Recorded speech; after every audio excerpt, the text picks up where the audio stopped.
Good evening, everybody. Hope you had a great 2nd of January, and welcome back to the Meepleman daily vlog. Today, we're going to talk about the game Downforce.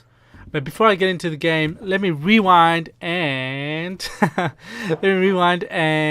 you why I was playing this game in the first place. So, once a week, I'm actually a board game tutor.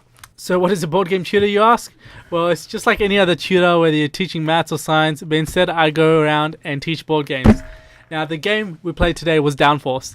I'm so glad I brought this game along with me, not only because it's such a solid game that I've only discovered recently, and I'll come back to that in a second, but it's also a pre-existing theme that the kids already enjoyed. Speaking of pre-existing, here's a time-lapse, here's a recipe I prepared earlier. So as you can see, I'm playing with adults. This is the first time I've played the game, and we actually bid on to buy the cards that we wanted, and that depending on how good our hand was for certain colors. As you can see from the cards moving now, every time you play a card, you move a certain number of cards, a certain number of steps, and the deck is balanced, so you kind of have an equal number of movement throughout the whole game. But when that happens and how you decide to do that really matters, because you can actually block the cards behind you from going ahead, even if they have like a really high movement card. If they physically can't get past you, they physically can't get past you.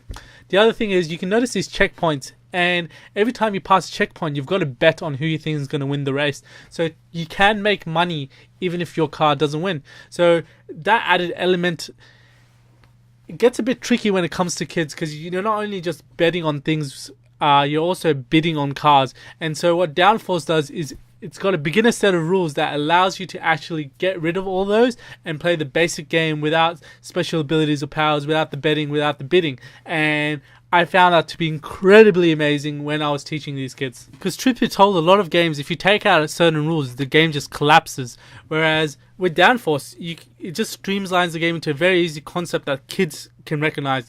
Get your card to the finish line and you win. And that's all for today. Thanks for watching, everyone. I'll see you tomorrow.